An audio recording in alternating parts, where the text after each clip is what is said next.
Salam saudaraku yang dikasihi oleh Tuhan Yesus Kristus dimanapun saudara berada. Haleluya, puji Tuhan. Saya senang sekali menjumpai saudara dalam kesempatan ini dan saya akan membagikan kisah kehidupan umat Tuhan dalam perjanjian lama, bagaimana mereka menang di tengah badai hidup dan apa rahasia-rahasianya. Saya akan bagikannya dalam 3 seri dan ini adalah seri yang pertama. Bagaimana kita menang di tengah badai hidup? Yang pertama yaitu dengan cara mengetahui dan mengikuti rencana Allah. Kata-kata para nabi, saudaraku yang dikasihi oleh Tuhan, adalah kata-kata yang bersifat menghibur. Kata-kata para nabi adalah kata-kata yang bersifat memberi pengharapan. Kata-kata para nabi adalah kata-kata yang mengarahkan sejarah umat Tuhan.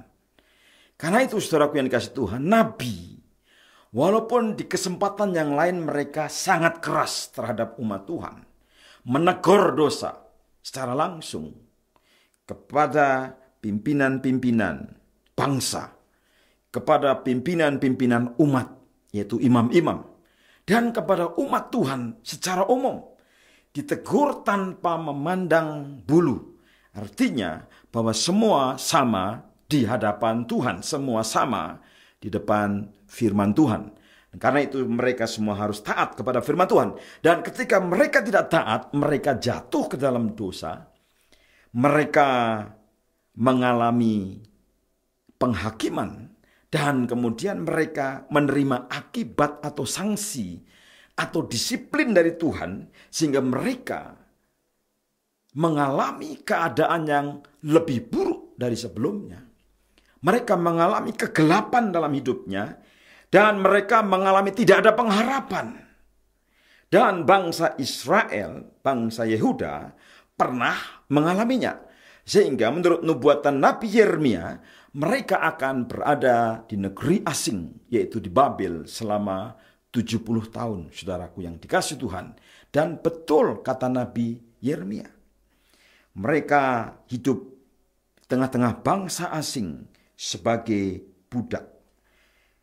Mereka hidup di tengah-tengah bangsa asing sebagai pesakitan, sebagai bangsa yang direndahkan martabatnya dan tidak dihargai oleh bangsa asing itu.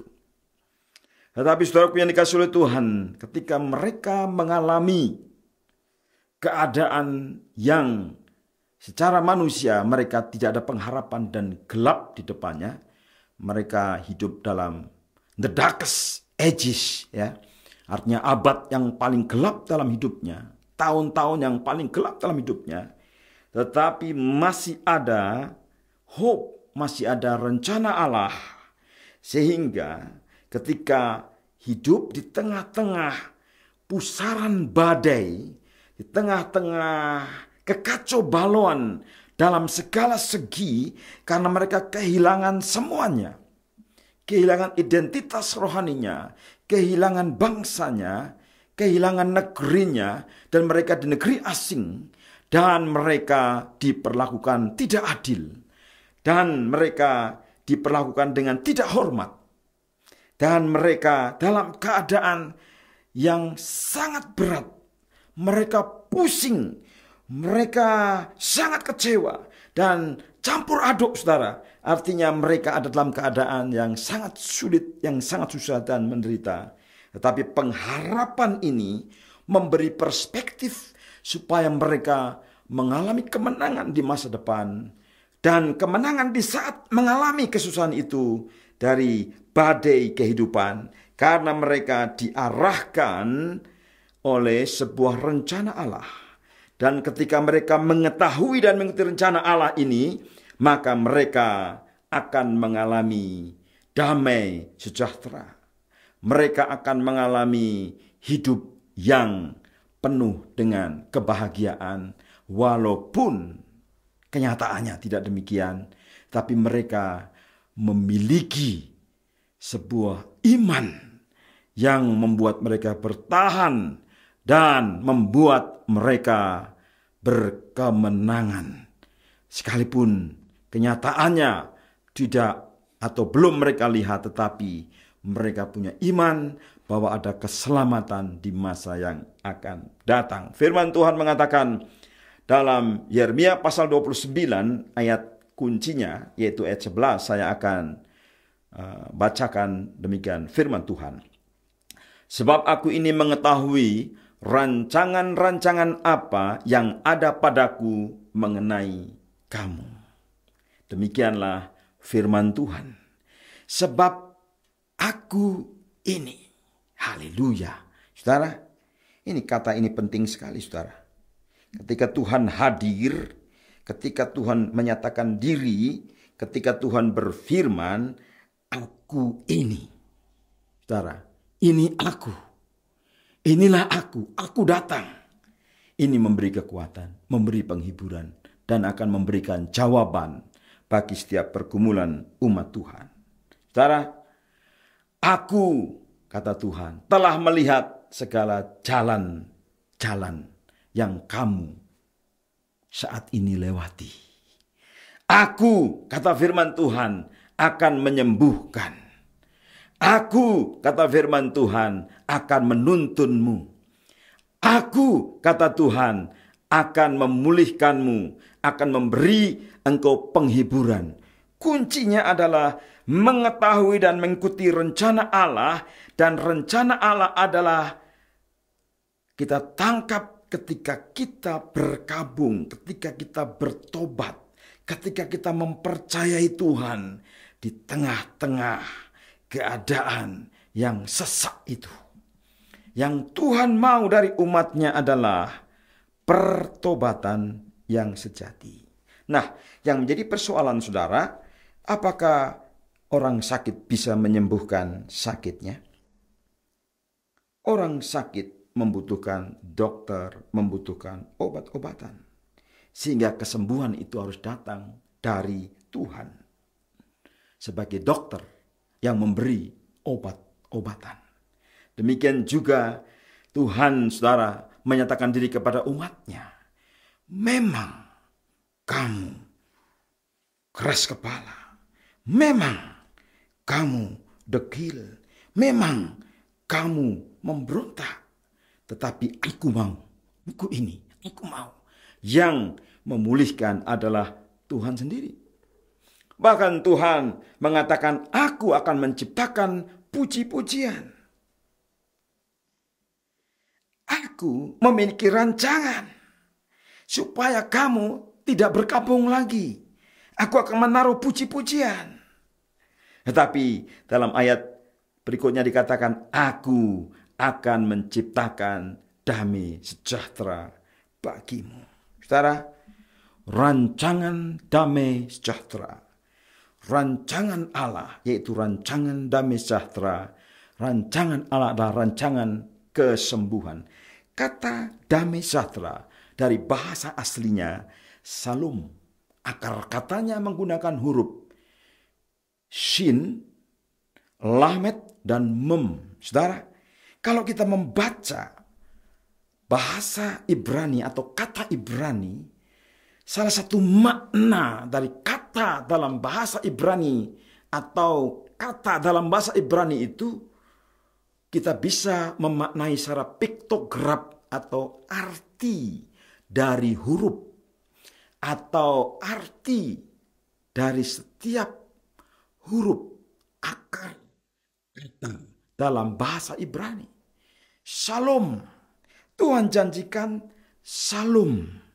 Bagaimana kita menerima shalom? Yang pertama, perkabungan, pertobatan, merespon rencana Tuhan dengan pertobatan. Yang kedua, saudara, menerima shalom. Saudara, kata shalom yang pertama hurufnya shin. Shin itu adalah piktograf atau gambar daripada seorang imam yang sedang memberkati. Hurufnya seperti, ya saudara, saya tidak menunjukkan kepada saudara, tapi kalau dalam video saya tunjukkan huruf sin, ya kayak seperti huruf W, ya itu artinya tangan Tuhan,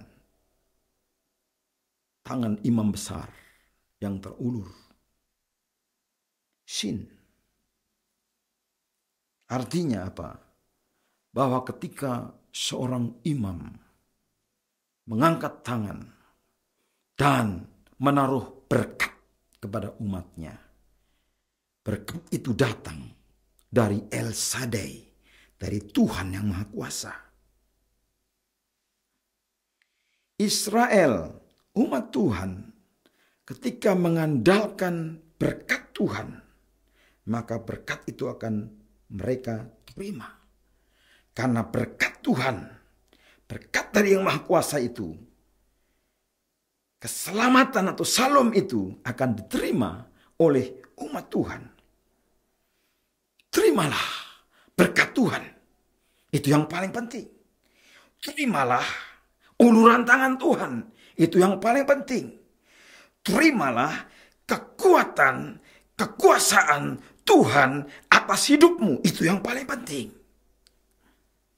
Karena Tuhan dapat diandalkan. Karena Tuhan Maha Kuasa. Dia hebat. Dia perkasa. Dia tahu jalan-jalan hidupmu saat ini. Dan saudara, huruf yang kedua adalah huruf lamed, seperti tongkat dan menggambarkan penggembalaan Tuhan.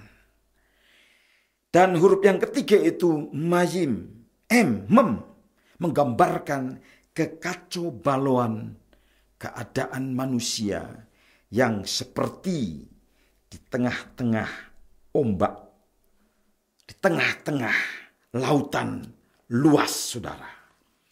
Orang-orang fasik adalah seperti laut yang berombak-ombak dan tidak dapat tenang. Arusnya menimbulkan sampah dan lumpur. Tetapi orang yang mengetahui dan mengikuti rencana Allah, dia walaupun di tengah-tengah mayim, di tengah-tengah ombak, tengah-tengah lautan, di tengah-tengah gelora dunia ini yang bisa menelan mereka, tetapi mereka punya El Shaddai yang Maha Kuat, Tuhan Allah Abraham, Ishak dan Yakub, Tuhan Juru Selamat, Yesus Kristus, dan juga Gembala yang sangat baik. Ketika saudara hidupnya dituntun, dipimpin oleh Gembala yang sangat baik, maka saudara akan tenang. Saudara akan sembuh. Saudara akan pulih. Saudara akan utuh kembali. Saudara akan diberkati. Apapun yang saudara alami saat ini akan dikontrol, dikendalikan, diperhatikan. Tidak ada yang kebetulan. Segala sesuatu bekerja menurut rencananya. Karena itu ketahuilah rencana Tuhan. Ikutilah rencana Tuhan. Dan saudara, ketika saudara mengikuti rencana Allah yang mengarahkan hidup saudara, maka saudara akan menang walaupun ada di tengah badai kehidupan. Karena rencana Tuhan bukan rencana kecelakaan. Saudara yang dikasihi Tuhan, rencana Tuhan adalah rencana untuk memberikan kepadamu hari depan yang penuh pengharapan. Hari depan yang penuh dengan harapan. Karena itu ketahuilah dan ikuti rencana Tuhan. Karena rencananya akan membawa saudara kepada hari depan yang penuh dengan harapan. Puji Tuhan. Saudara yang dikasihi Tuhan, apakah saudara percaya kepada Tuhan saat ini? Ketika saudara percaya kepada Tuhan, pertanyaan berikutnya, apakah saudara sungguh-sungguh mengandalkan Tuhan? Meninggalkan dosa, bertobat, dan mempercayakan hidup saudara kepada Tuhan. Banyak orang menganggap apa yang disampaikan oleh Nabi Yeremia ini adalah perkataan masa lalu dan untuk Israel saja. Tapi saya mau katakan bahwa firman Tuhan hari ini bukan untuk umat Yehuda, umat Israel, tapi untuk saudara. Tuhan memilih saudara.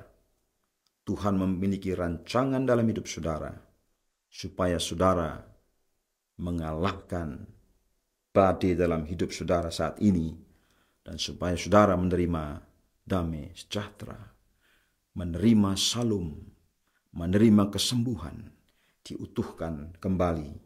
Saudara berdamai. Yesus adalah jalan pendamaian.